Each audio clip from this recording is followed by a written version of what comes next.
बळवंताने ठरवलं होतं की या प्रोफेसर रासनेची आधी एकट्यानेच भेट घ्यायची. अरुणची केस त्यांना सविस्तर सांगायची. ते ट्रीटमेंट द्यायला तयार आहेत का आणि खर्च किती येईल याचा अंदाज घ्यायचा आणि नंतरच अरुणच्या आई वडिलांपाशी ती गोष्ट काढायची. प्रोफेसरांची भेट तर ठरवली. हिप्नॉसिस संबंधात बळवंताने जे काही थोडं बहुत वाचलं ऐकलं होतं त्यावरून हे हिप्नॉसिस आणि हिप्नॉटिस्ट यांच्या संबंधात काही काही कल्पना त्याने मनाशी केल्या होत्या. प्रोफेसरांची भेट होताच आपल्या मनातल्या कल्पना किती चुकीच्या होत्या हे त्याला दिसलं. त्याला वाटलं होतं केवळ काही हालचाली, काही सूचना, काही आज्ञा यांच्या साह्याने दुसऱ्या एखाद्यावर मानसिक वर्चस्व गाजवणारा माणूस म्हणजे धिप्पाड, बलदंड, उंचापुऱ्या उंचीचा, बुलंद अधिकारी आवाजाचा, प्रभावी व्यक्तिमत्वाचा असला पाहिजे. प्रोफेसरांना यातलं एकही लागू पडत नव्हतं. प्रोफेसर उंचीला मध्यम होते. शरीराने जरा स्थूल नाही लठ्ठच होते. चेहराही गोलसर होता. सोनेरी फ्रेमच्या चष्म्यातून पाहणारे डोळे जरासे मोठे वाटत. एकूण या माणसाबद्दल मनात दरारा निर्माण होण्याची शक्यताच नव्हती. नेहमी भेटणाऱ्या, चार सुखदुःखाच्या गोष्टी करणाऱ्या एखाद्या मित्रासारखेच ते वाटत होते. प्रोफेसरांच्या यशामध्ये या विश्वास निर्माण करणाऱ्या व्यक्तिमत्वाचा मोठा वाटा होता. ही गोष्ट बळवंताच्या ध्यानातच आली नाही. बळवंताने नाव सांगताच प्रोफेसर म्हणाले, या या या त्या सावंतचा फोन आलाच होता. या. डॉक्टरांनी आणखी काही सांगितलं का? डॉक्टरांचं राहू द्यात. तुम्ही काय सांगता याला महत्त्व आहे. सांगा. जी हकीकत बळवंताने डॉक्टरांना सांगितली होती तीच आता त्याने या प्रोफेसरांना सांगितली. मी अगदी अनभिज्ञ आहे डॉक्टर, आणि तुम्ही दोघेजण यातले तज्ज्ञ आहात. अरुणला असा भिवून सोडणारा, अगदी विसरून जावं असं वाटणारा काय अनुभव आला? डॉक्टरांच्या मते हिप्नॉसिसच्या साह्याने आपल्याला हे माहिती करून घेता येईल. विस्मृती दडपला गेलेला अनुभव पुन्हा समोर आला तर अरुणला मानसिक अपाय होण्याची शंका आणि भीती डॉक्टरांनी बोलून दाखवली होती. म्हणून मी शेवटी तुमच्याकडे आलो आहे. तसा काही धोका नाही, कारण हिप्नॉसिसखाली आपण या अरुणची तपासणी केली तरी त्या अवस्थेत त्याने आपल्याला काय काय सांगितलं हे मागाहून त्याला आठवणार नाही. तेव्हा तसा काही धोका नाही. पण तुम्हाला ही गोष्ट जाणून घेण्याची एवढी उत्सुकता का आहे हेच मला कळत नाहीये. क्षणभर विचार करून मग बळवंत म्हणाला, प्रोफेसर, माझ्या आयुष्यात काही काही चमत्कारिक प्रसंग घडलेले आहेत. मेंदूवरच्या ऑपरेशनपासून ते अगदी अरुणच्या बंगल्यात लपून बसण्यापर्यंतचे सर्व प्रसंग बळवंताने सांगितले. मला आपली अशी एक शंका येते की माझ्या मेंदूवरच्या ऑपरेशनपासून काहीतरी सुरू झालं आहे. वेगवेगळ्या वेळी मला त्याचं एक अगदी ओझरतं दर्शन झालं आहे. या मनातल्या कल्पनांना पुरावे कधीच नसतात. असं वाटतं की आपल्या दृष्टीआड अंधारातून, जमिनीखालून म्हणा, काहीतरी आपला व्यास किंवा विस्तार वाढवित आहे. अरुणवर गुदरलेला प्रसंग हा त्याचा जमिनीखालून आलेला एखादा काळा धुमारा असावा अशी मला शंका येते. माझ्या कल्पना तुम्हाला अतिशयोक्तीच्या वाटतील, पण मला जे काही वाटतं ते मी अगदी प्रामाणिकपणे तुमच्यासमोर मांडलं आहे. शेवटी माझाही संबंध मानसिक घटनांशी येतो, नाही का? प्रोफेसर म्हणाले, काही काही मानसिक घटना होत असतात, पण त्या आपल्याला कळत नाहीत. सबलिमिनल परसेप्शन किंवा पेरिफेरल परसेप्शन या अशाच असतात. एखादं दृश्य अत्यंत अल्पकाळ दिसणं किंवा नजरेच्या अगदी कडेकडेवर वावरणारं काहीतरी दिसणं, जाणतं जागं मन याची दखल घेत नाही, पण मेंदूत त्याची नोंद झालेली असते.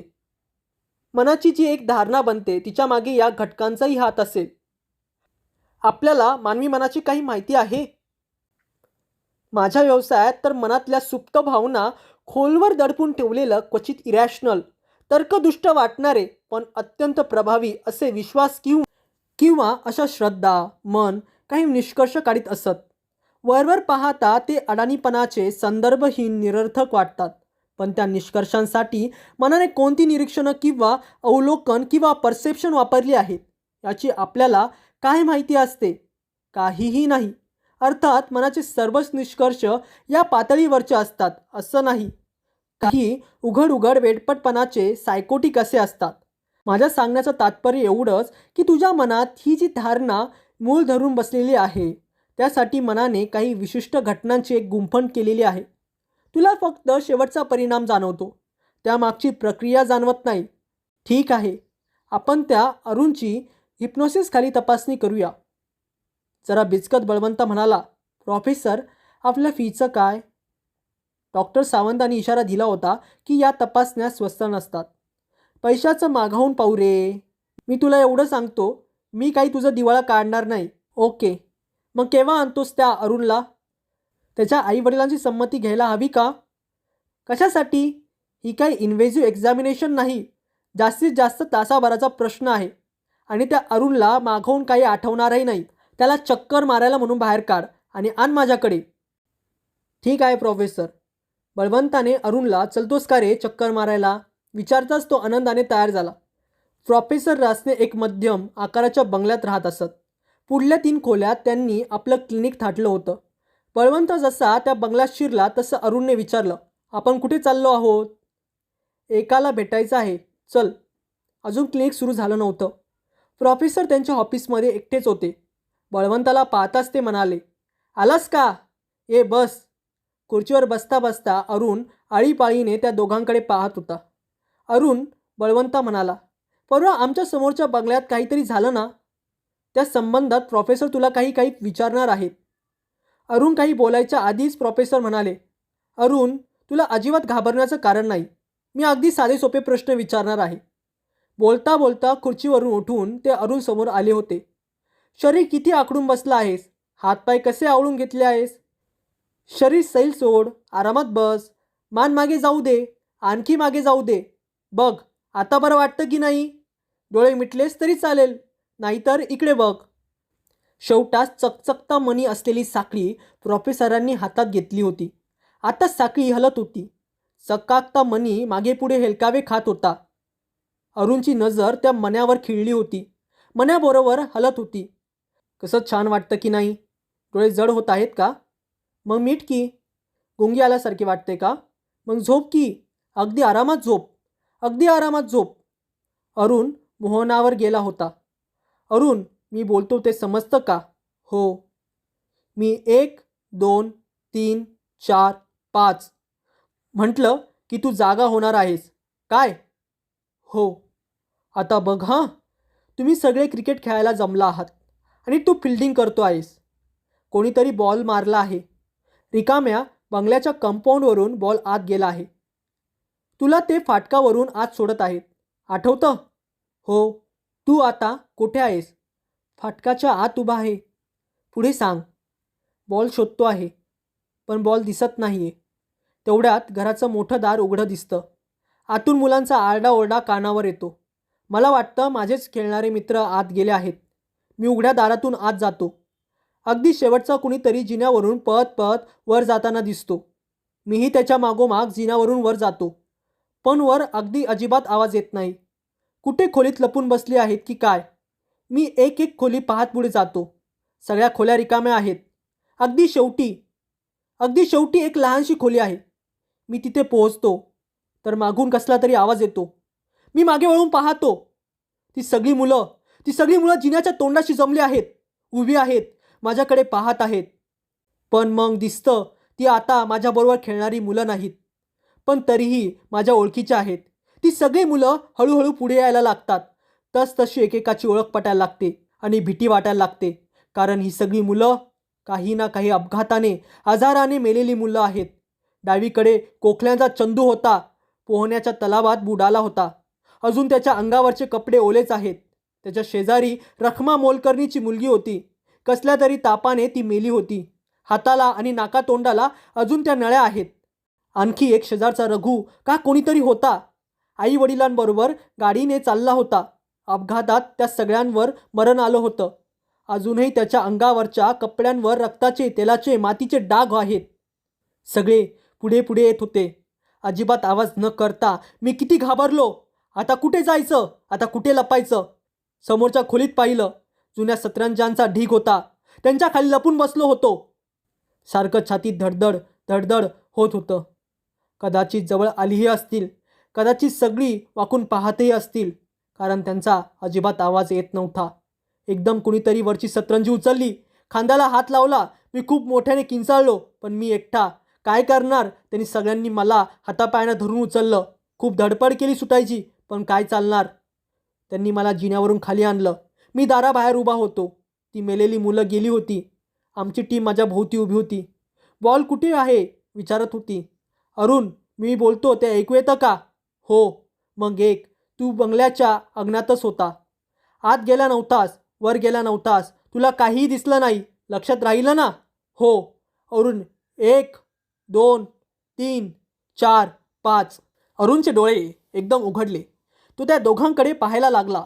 प्रोफेसरांनी टेबलाचा ड्रॉवर उघडला. आधून चॉकलेटचा बार काढला. हे घे. अरुण, वाटलं तर बाहेर बागेत चक्कर मार. तोवर आम्ही आमच्या कामाच्या गोष्टी बोलतो. मग तुला हाक मारू, ठीक आहे? आता चॉकलेट घेऊन अरुण खोलीबाहेर गेला. बागेत गेला. कशी चमत्कारिक हकीकत आहे. नाही, प्रोफेसर म्हणाले. नुसती चमत्कारिक नाही, भयानक, हॉरिबल, बळवंता म्हणाला. तो घरात गेला होता ही गोष्ट तर खरी आहे. पण त्याने सांगितलेलं बाकीचं? ते कसं शक्य आहे बळवंता? पण मग असा विलक्षण भास होण्याचं कारण तरी काय? बाहेरच्या उन्हातून एकदम आतल्या अंधारलेल्या खोलीत आला असेल. काही नीट दिसलं नसेल. खोलीत एखादं चमत्कारिक चित्र असेल. मनात असणारा बंगला रिकामा आहे. मनाच्या चाळ्यांना एवढं पुरेसं आहे. बळवंत प्रोफेसरांकडे टक लावून पाहत होता. प्रोफेसर, तुम्हाला माहीत आहे, हे स्पष्टीकरण अगदी कुचकामी आहे. त्या घराचं दार ऐनवेळी उघडं असणं, अरुण आत जाताच बंद होणं, त्याला आलेला भयानक अनुभव. नशीब बाकीची मुलं तिथे लवकर पोहोचली.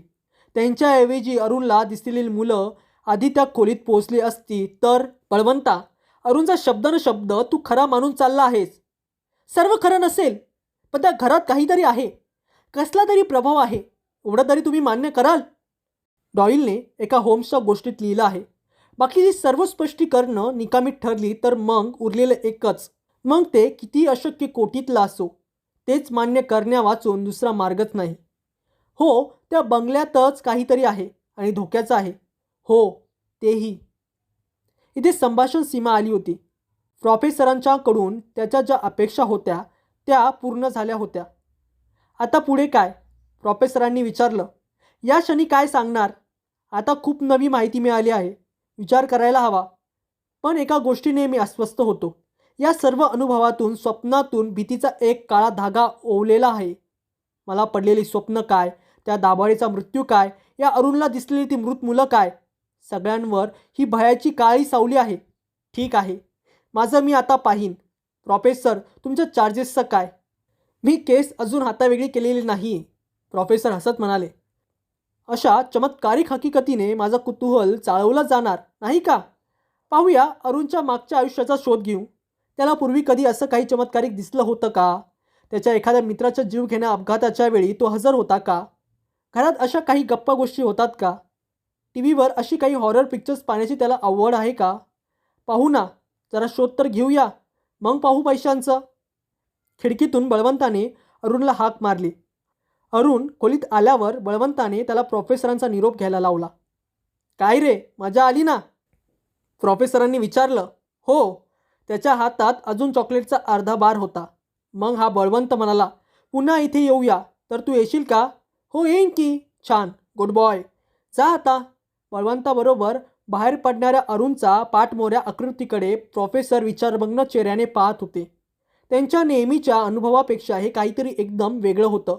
आणि हो, जरासं भीतीदायकही होतं.